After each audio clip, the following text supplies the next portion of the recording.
Hi. Today I want to talk about something I've mentioned before in relation to other topics, but I've never really done a video just about this subject. And that's the idea of the consequences of eating sour grapes. Ezekiel 18:2 is the only place the expression is used, and it states that the fathers have eaten sour grapes and the children's teeth are set on edge.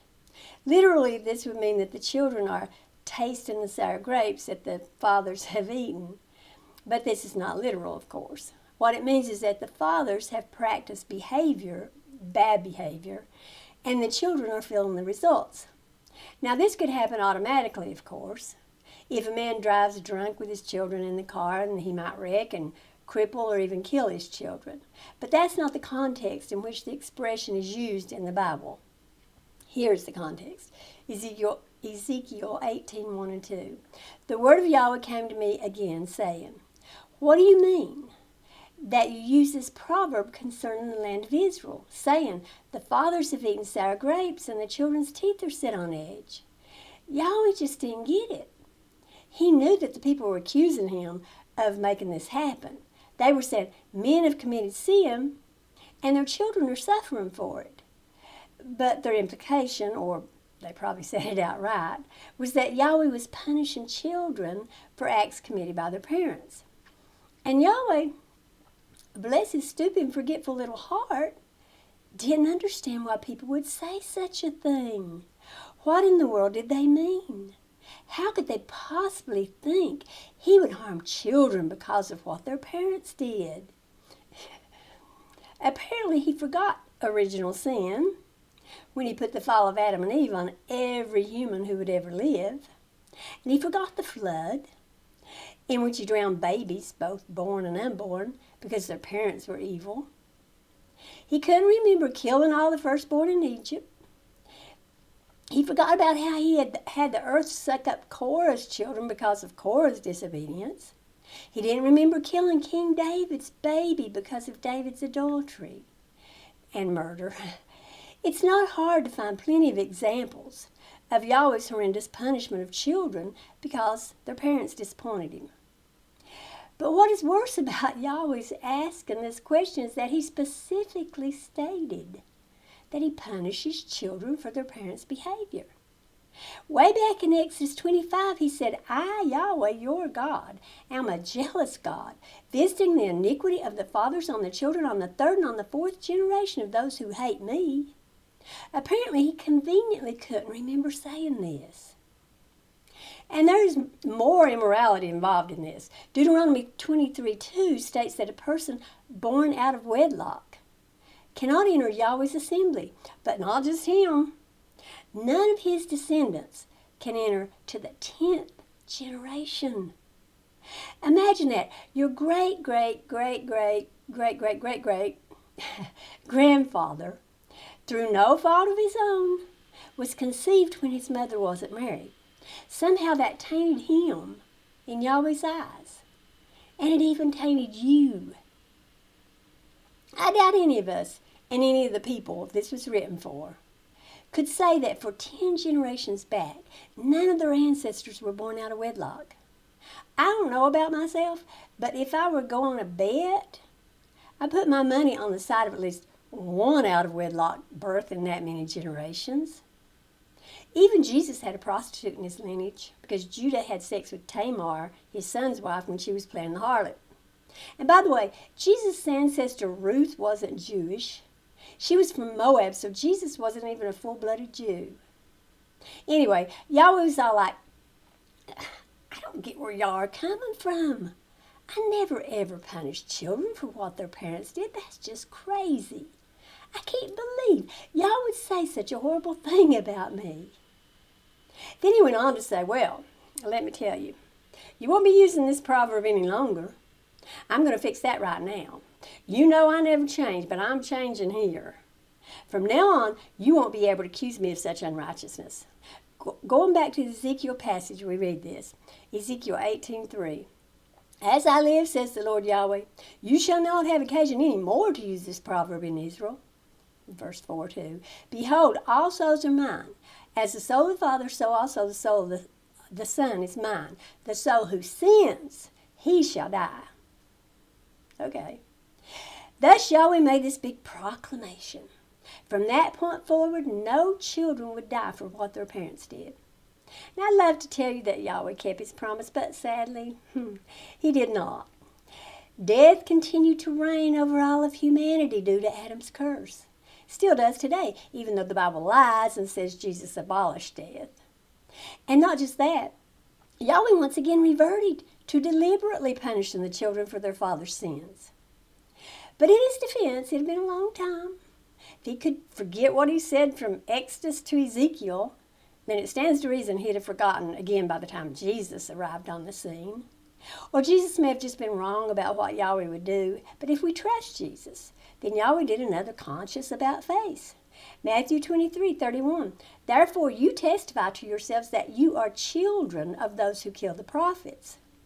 Now, yes, these people were also killing prophets, but that's not all Jesus said. He went on to say, Matthew 23:34 through 36, therefore, behold, I send you prophets, wise men, and scribes. Some of them you'll kill and crucify. Some of them you'll scourge in your synagogues and persecute from city to city, that on you may come all the righteous blood shed on the earth, from the blood of righteous Abel to the blood of Zechariah, son of Barachiah, whom you killed between the sanctuary and the altar.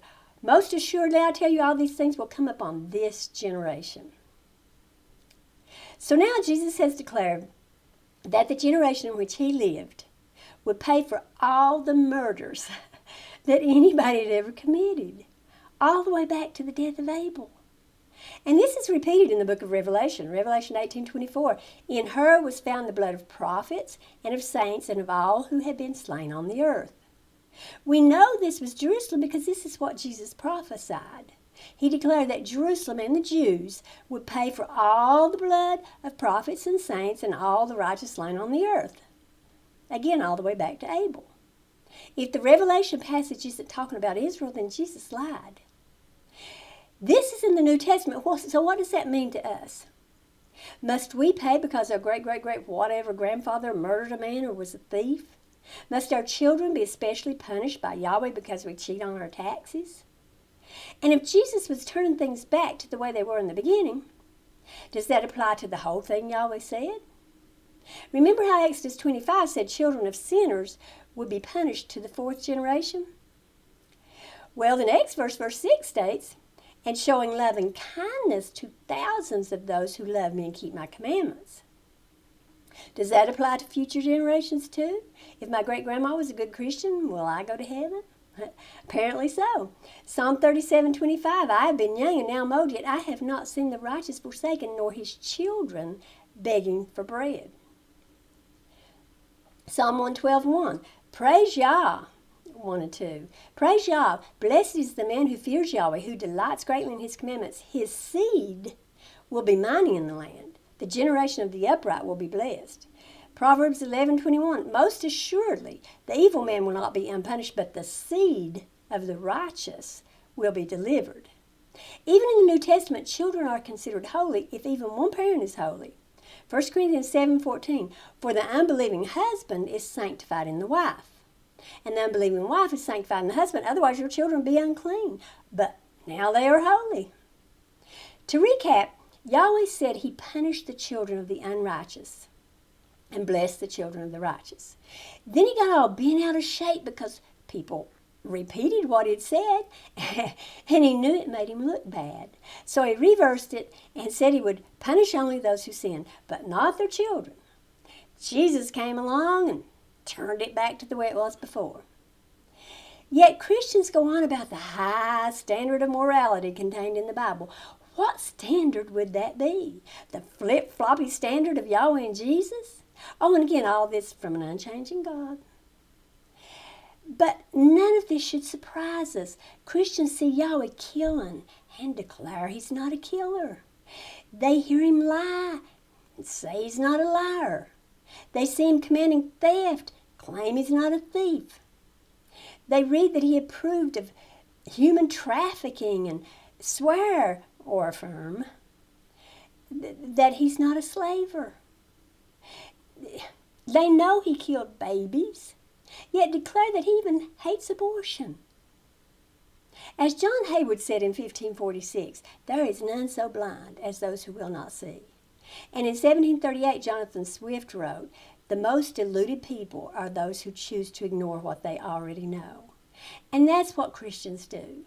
They know what the Bible says, but they ignore it and pretend they see no contradictions, no inconsistencies, no immorality on the part of their God, and no insanity in the idea of talking snakes and donkeys and other such ridiculous notions. They close their eyes and stop up their ears and refuse to think rationally. And I don't know if there's anything we can say to get them to look with an honest and open heart at what their beloved book actually says. They condemn the Koran because they think it approves of killing a blasphemer, while approving of killing blasphemers themselves when they read it in the Hebrew Bible. You can't reason with people like that. Interestingly, the only place in the Quran that directly even mentions blasphemy is Q6:108, and it says that Muslims shouldn't blaspheme gods other than other than Allah, because it might cause other people to blaspheme Allah. Meanwhile, the Old Testament clearly commands the murder of blasphemers. And Christians are like, yeah, kill the blasphemers.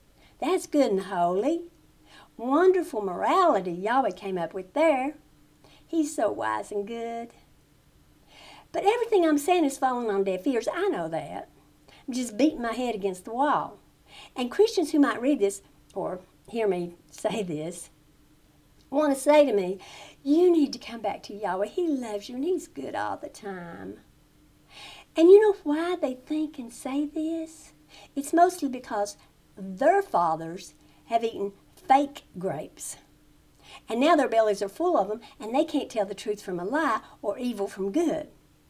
They don't know fake grapes sitting on their grandma's table from real ones in Kroger's bin. Thank you all for watching. Thanks to my commenters, my sharers, my thumbers up, and thank you to my patrons. Thanks, everybody. Bye.